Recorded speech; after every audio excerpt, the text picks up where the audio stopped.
Physics, Grade 12, Kinematics, by Lisa.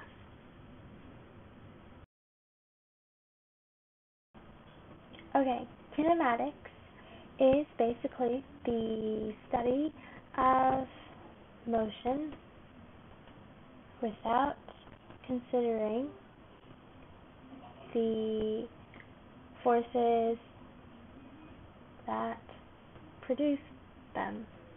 This is a definition from the Nelson Grade 12 Physics textbook. Okay, so to solve kinematic problems, there are 5 different kinematic equations that you can use.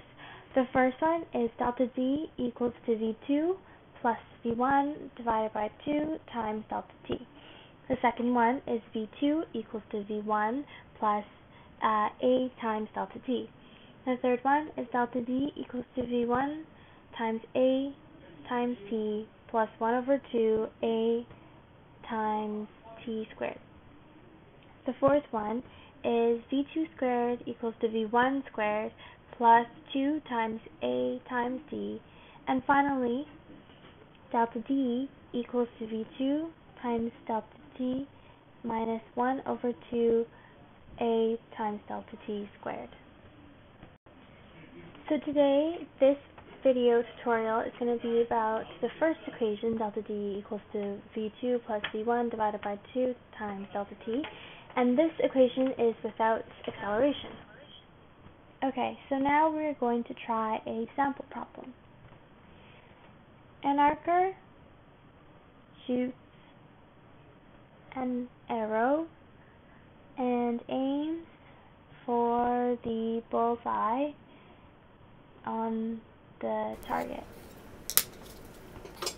The arrow hits the bullseye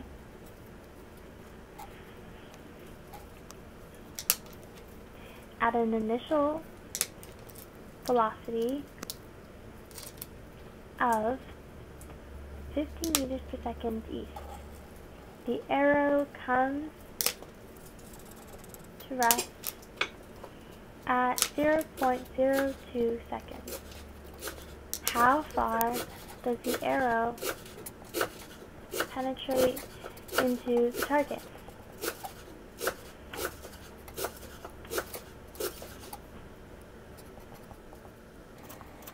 Now we're going to try to solve this problem with the information that's given using the steps from Grare. And this is a visualization for you just to see what is going on in this problem.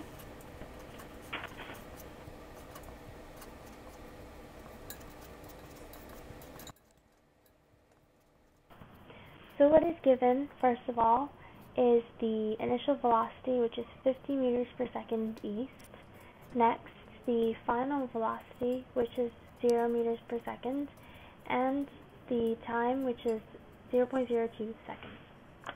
Okay, so what is required is obviously the displacement, so how far the arrow penetrates into the target. And what is required, so what we're going to use is the first equation, which is delta Z equals to V2 plus V1 divided by 2 times delta T. Okay, so now to solve. Rewrite the equation and put in the variables, so V2 equals to 0, V1 is 50 divided by 2 times 0.02. 0 plus 50 is 50, so rewrite that. Then 50 divided by 2 is 25, so it'll be 25 times 0.02, and the answer that you get is 0.5 meters. From this, you have found the answer, so don't forget to paraphrase. So you write, therefore, the displacement of the arrow into the bullseye is 0.5 meters east. So now you know how to solve a problem without acceleration. Thank you for watching.